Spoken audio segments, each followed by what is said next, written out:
Bonjour chers abonnés de Prince TV.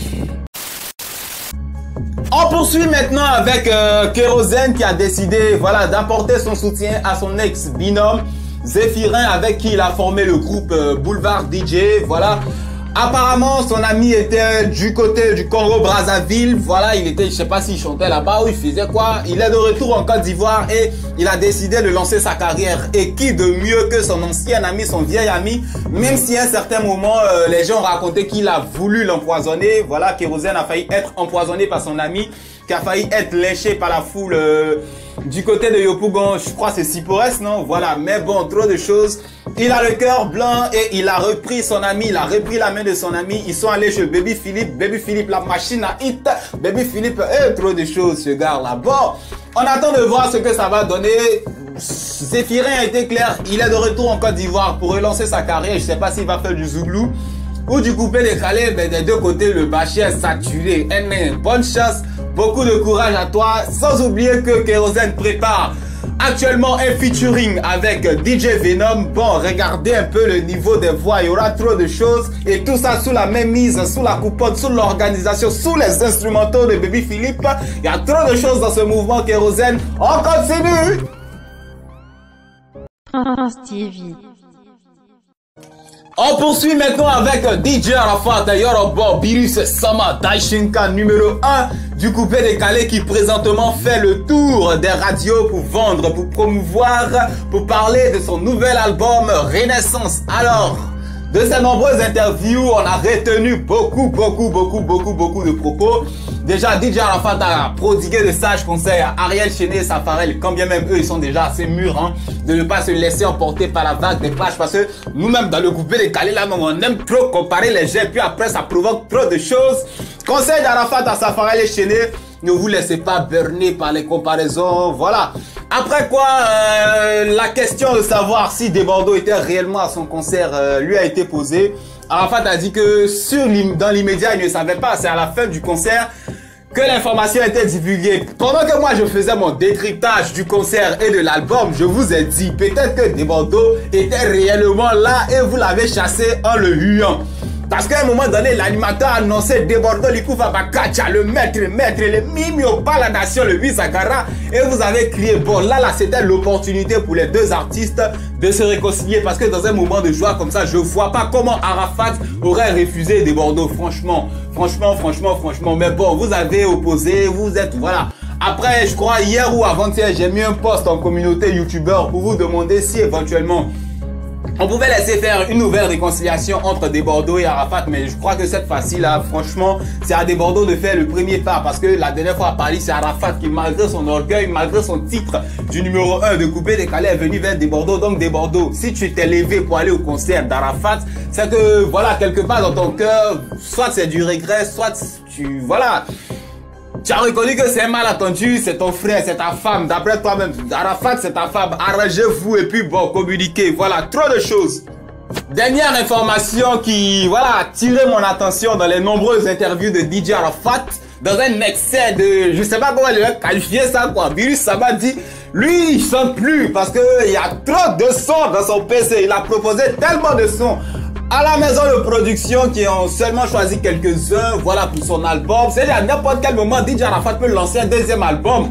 Moi, je vous avais déjà parlé de ça, parce que c'était trop facile. Hein. Tu as Jesse Midjeka, la version remix, tu as Pongo, la version remix, tu as trop de sons qui ont enlevé sur l'album, donc forcément, obligatoirement. Et quand tu dis surprise, voilà, sur ton compte Instagram, obligé, non, ça t'attend un deuxième album. Donc bientôt, Arafat, en tout cas, il dit, lui, il chante plus, hein. Voilà, il chante plus, mais il y a trop de sons dans son PC. On attend de voir le deuxième album qui arrive, et puis la chanson que tu as plus chanté, toi, Arafat. On attend de voir, on continue. Prince TV.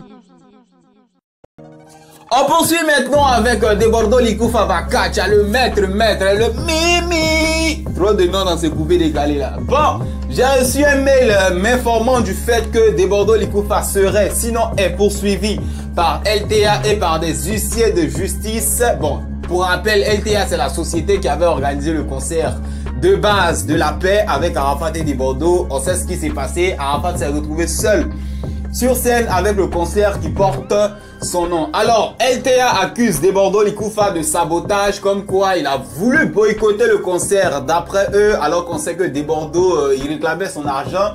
Moi, je prends ça sur le compte d'une mésentente, mais eux, ils sont clairs.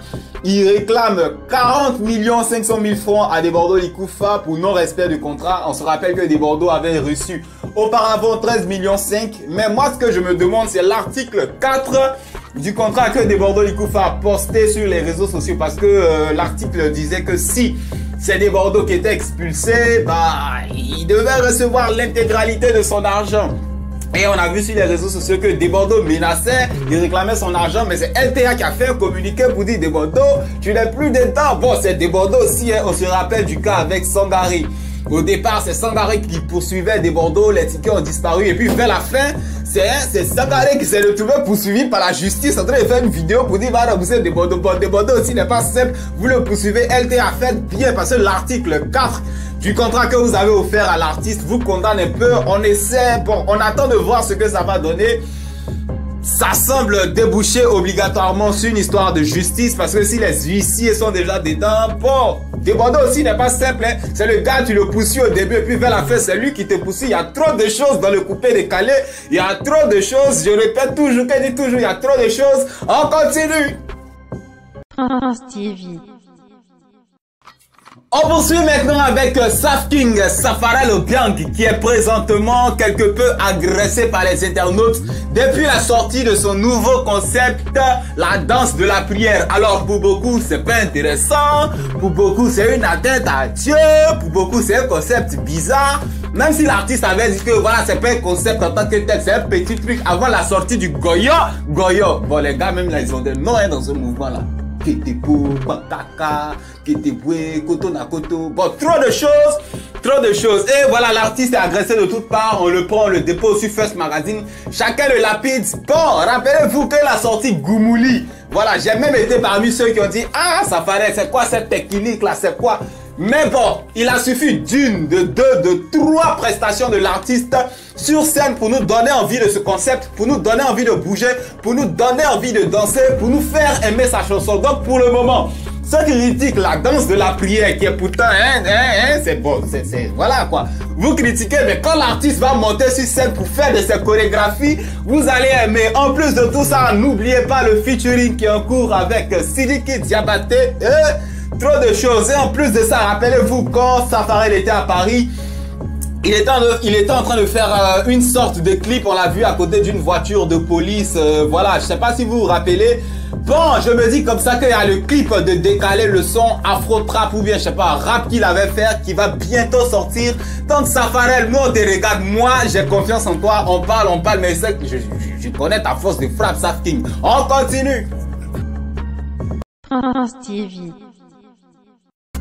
Du football à la politique, apparemment c'est devenu l'option première des footballeurs africains sur ces 5-10 dernières années. Voilà, on se rappelle encore fraîchement du cas de Georges Weah qui après une carrière de foot bien réussie s'est engagé dans la politique et voilà qui s'est retrouvé au sommet de l'État libérien. On se rappelle encore de Kalou Bonaventure qui est aujourd'hui maire de Vavois, une ville en Côte d'Ivoire. On se rappelle de Samuel Eto'o qui est en train de forcer un tant soit peu pour intégrer l'environnement politique au Cameroun, même si c'est plus du côté sportif. Et cette fois-ci, on a une information qui nous vient de la République démocratique du Congo avec le changement de pouvoir. Je ne sais pas si vous vous rappelez le gardien de but congolais qui dansait tout le temps avec ses fesses sur le terrain chaque fois qu'il y avait un but à célébrer, chaque fois qu'il y avait une victoire à célébrer.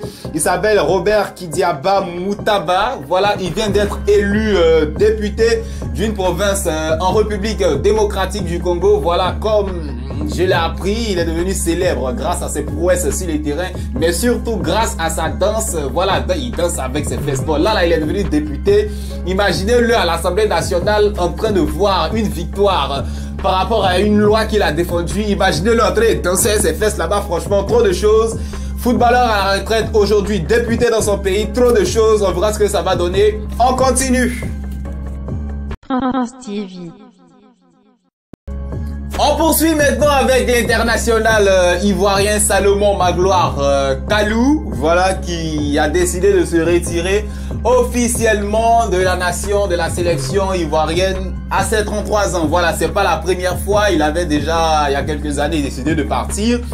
Puis il est revenu, mais cette fois-ci, ça semble définitif. Ça semble définitif parce que il a annoncé qu'il préfère maintenant s'offrir de nouveaux challenges, se concentrer sur son club et sur sa vie de famille parce que jouer pour les éléphants de Côte d'Ivoire, ça prend le temps, ça prend de l'émotion, ça prend de l'énergie.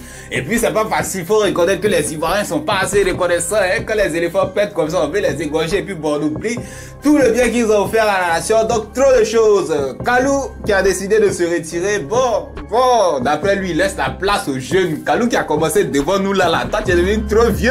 Tu laisses la place aux jeunes. Bon, il faut quand même noter qu'il a contribué à 2 Coupes du Monde avec les éléphants de Côte d'Ivoire. À 6 CAN. Franchement, c'est énorme. Même s'il a été champion qu'une seule fois en 2015 à la bande à Yaya Touré, Kolo Touré. Bon, bref, hein, bonne chance au footballeur, à l'artiste. Un artiste, hein, trop de choses.